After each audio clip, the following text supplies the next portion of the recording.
feeling the ramifications of the viral rants from Clemson head coach Dabo Swinney of one of the all-time press conferences that definitely I've witnessed, and I think you guys would agree, one of the most interesting, thought-provoking, rant-inducing, social media buzz-creating press conferences that we've gotten from head coach Dabo Swinney.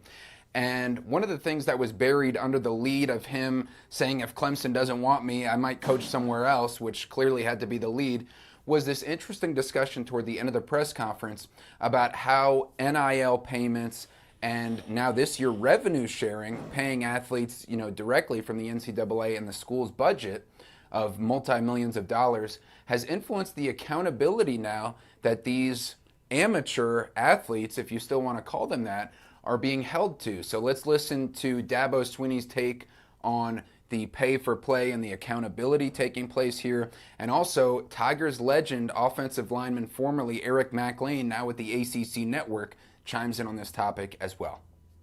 NIL's hard here. I mean, it was really hard. But the rev share is a game changer because now we can use our money, but you have to divide it up. And so how do you divide it up? Well, okay, these are our first rounders. And first of all, you got to retain guys. You have to retain your talent. And then you got to acquire talent. And you got to there's a process on both of those. But yeah, I mean, you pay the wrong guys, you're in trouble, right? And these aren't lifetime contracts. So, I mean, no different than the next level. You have to perform. Collegiate athletics is now basically professional. You're getting paid a lot of money. So I think there's a little bit more of that ownership. There's a little bit more expectation and criticism that comes with that. You're getting paid to do this. If you're not meeting that standard, people are going to tell you, and your own coaches and things of that will as well. And we've noticed Dabo Swinney, I wouldn't say really necessarily because of the revenue sharing model that's taken place and players getting paid more this season.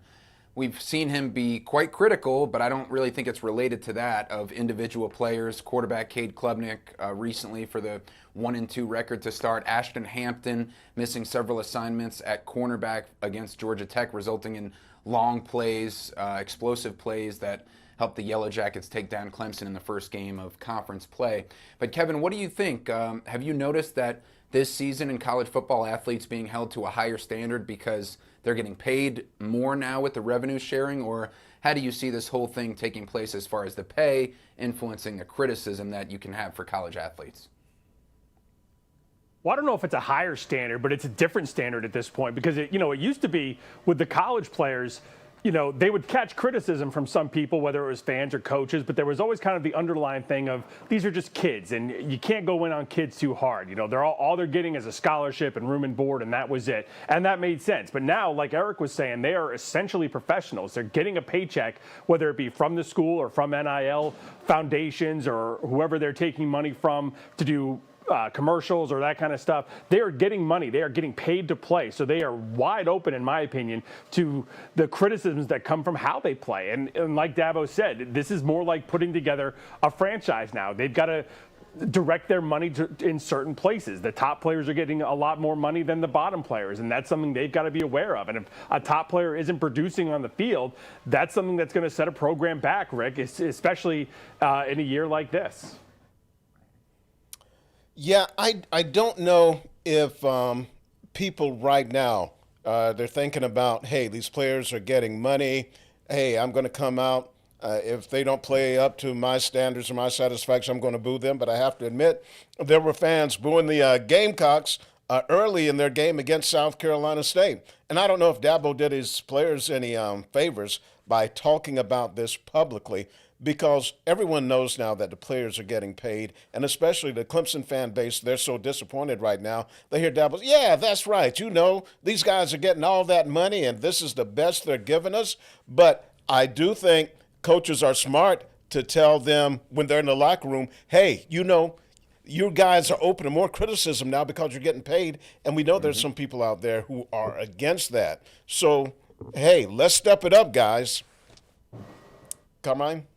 And Rick, one of the big differences also, as opposed to the pro game, it's an owner paying the players, and he makes a lot of his money, whether it's from ticket sales or merchandise sales or whatnot. But in the most case these days, these are billionaires paying the players. At the college level, a large chunk of this is coming through these foundations, and it's through the payments to the school. And like I said, the commercials and the NIL stuff they're doing, they get that money through that. So it's more fan related, where a fan could see, I am making this donation to this foundation that is going towards paying the players. So it might feel a little bit more personal to the fans in that I am giving money that I have earned towards this program, hoping to make them good. And if these guys aren't producing, Carmine, that's more upsetting to me. Yeah, definitely with the NIL payment coming from the foundations. And I think Dabo made a good point, because he was saying with the revenue sharing that Clemson can now compete with these other massive donor bases, Texas Tech, Texas A&M, the big oil money down in Texas, for example. Clemson could never compete with that NIL-wise, but revenue sharing-wise, getting close to $20 million as an athletics program in the NCAA, you can compete more closely. And Dabo also brought up a point, to your point, Kevin, about the NFL compared to NCAA, because he was saying in the NFL, teams can cut guys, but the guys also have a contract with the NFL teams. In college, you can move around every single year. So it's a kind of a Wild West scenario that we're still dealing with. As far as that. And it's interesting because you guys remember 2 years ago, Tyler from Spartanburg, the infamous call that came into Dabo's radio show, which coincidentally no longer takes live callers. Wonder how that happened. But Tyler from Spartanburg was saying Dabo's getting paid $10, $11 million a year. And at that time, 2 seasons ago, you remember they had a 4-4 record, not exactly a Clemson-esque start. But now with a 1-2 record this season, Rick, these players are under a similar amount of scrutiny, because we heard fans at the Troy game when Clemson was hosting them booing when they were down 16-0, and Dabo understood that. But now that players are getting paid, you're going to get that scrutiny of, you're getting paid this amount of money, you got to perform. Yeah, and the boos will get louder if the losses and disappointing games continue to mount. So it's a different era for college athletics. That's for sure.